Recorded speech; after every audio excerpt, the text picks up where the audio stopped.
Bon, j'en ai marre moi.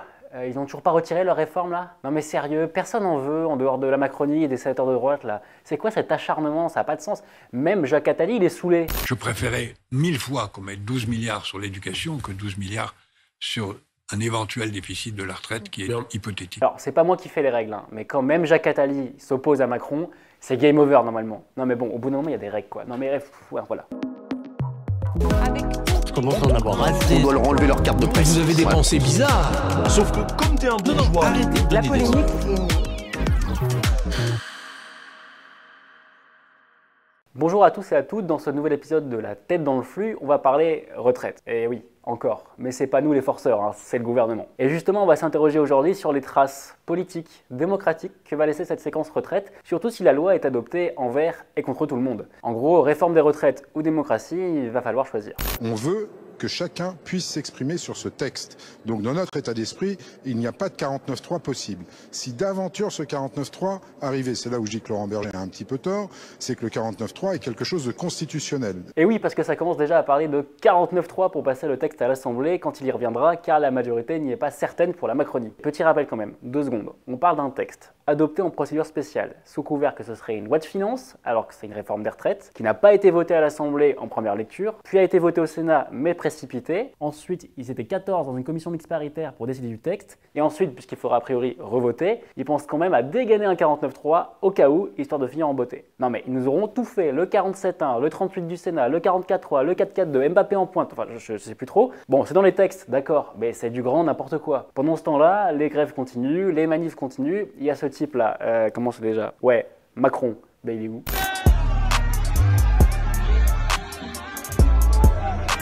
Volontairement retrait de la séquence, le chef de l'État refuse de prendre part aux discussions, si bien que les syndicats ont fini par lui écrire une lettre. Eh bien, cette lettre, c'est un ultimatum adressé à Emmanuel Macron. Les chefs de file de l'intersyndicale demandent à être reçus en urgence par le président. Lettre à laquelle le président a répondu non, pas envie. Enfin, il a mis un peu plus les formes, mais c'est l'idée. je ne sous-estime pas le mécontentement dont vous vous faites le porte-parole, dit Emmanuel Macron au syndicat à la fin de cette lettre. C'est une des rares phrases dans ce registre, dans cette lettre de 2 pages qui est en grande majorité consacrée à justifier cette réforme. Ce refus du dialogue, il est lourd de conséquences sur l'image que renvoie le pouvoir et commence à déteindre sur la perception de toutes les institutions. Et ça commence à puer sévèrement, assez pour que des gens qui ne sont ni NUPES ni CGT s'en inquiètent sur les plateaux télé. C'est incroyable, il n'y a pas de dialogue social et je sens que vous n'êtes pas de cette sensibilité-là, mais qu'est-ce qui se passe à Renaissance, bon sang?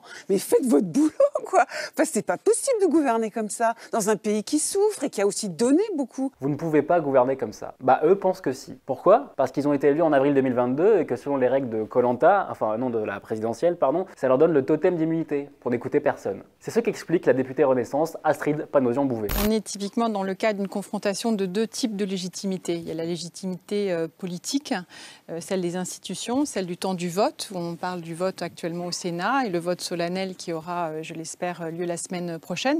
Et je pense qu'il faut que ce vote ait lieu. Et il y a aussi cette légitimité sociale à travers la vie syndicale et à travers ces mobilisations. Bon, déjà là, elle confond légitimité électorale et légitimité politique. Preuve que dans leur tête, la politique se cantonne à l'élection. Mais surtout, ce qu'on se tue à leur dire, c'est qu'une légitimité politique, ça s'entretient. Et pour ça, oublier qu'on a été élu pour faire barrage à l'extrême droite, en faire qu'à sa tête, gouverner n'importe comment, comme s'il n'y avait pas des réalités sociales, politiques dans ce pays, bah c'est une mauvaise idée. C'était ça aussi le sens du cri d'alerte des syndicats. Attention les gars, nous on a fait les choses dans les règles, les manifs étaient calmes, mais si personne ne nous entend, on ne répond plus de comment la colère va déborder.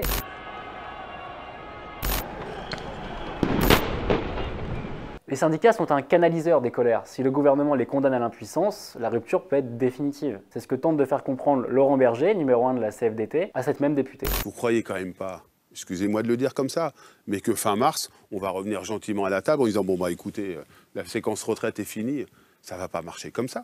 Les salariés qui sont dans la rue aujourd'hui, ça va pas marcher comme ça. Ils vont pas effacer avec l'ardoise magique, en disant « c'est fini ». Et non, il n'y a pas d'ardoise magique. Les traces laissées sont trop grandes. Le gouvernement prend donc le risque que s'installe dangereusement dans les têtes l'idée que les manifs, ça ne sert à rien, et les grèves non plus. Et ça laisse quoi comme option aux opposants? Au choix, l'abattement, la guerre lasse, le sentiment d'impuissance, c'est-à-dire du carburant pour l'abstention ou le vote d'extrême droite. Ou alors... Beaucoup de ceux qui sont contre la réforme des retraites se posent cette question. Faut-il aujourd'hui radicaliser le mouvement ? Puisque défiler gentiment en bassination ne sert à rien, en tout cas c'est le message qu'envoie le gouvernement, il faudrait monter d'un cran dans l'opposition. Dans les deux cas, ce n'est pas un signe de pleine santé démocratique. Alors que faire pour éviter une vraie catastrophe ?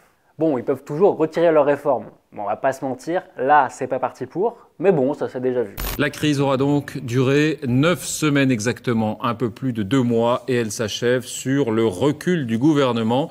Le CPE est enterré. Pour sauver les apparences, les mots qui fâchent, abrogation, suppression ou retrait, n'ont pas été prononcés, mais c'est bien de cela qu'il s'agit. Par contre, il y a une autre porte de sortie, le référendum. Il y a l'article 11 de la Constitution qui autorise les parlementaires que nous sommes à déposer une proposition de loi pour un référendum d'initiative partagée. Ce que nous allons faire. Astrid Panosyon-Bouvet, là, elle serait contente. Un référendum, ce serait à la fois la légitimité politique et la légitimité sociale. C'est une des dernières portes de sortie par le haut de cette affaire, et l'idée fait son chemin. Puisque ce débat sur les retraites a été vraiment salopé, je crois qu'il n'y a pas d'autre mot. Le référendum permettrait de ne pas cristalliser des ressentiments. Non mais les gars, même Jean-Michel Apathy veut un référendum. Apathy quoi, ça fait longtemps qu'il n'a pas vu une barricade Jean-Michel. Et pourtant lui aussi, il trouve ça claqué au sol votre passage en force. Alors, chers macronistes, si vous préférez jeter de l'huile sur le feu de la défiance, dérouler un tapis rouge à l'extrême droite et léguer comme héritage de 10 ans de macronisme 5 ans de Marine Le Pen, eh bien continuez comme ça, vous êtes sur la bonne voie, sinon vous savez ce qu'il vous reste à faire. Mais faites votre boulot! Voilà, c'est la fin de cette chronique, j'espère qu'elle vous a plu. N'hésitez pas à la commenter, à la liker, abonnez-vous, allez en manif. Nous on se dit à dans 2 semaines. Allez, salut!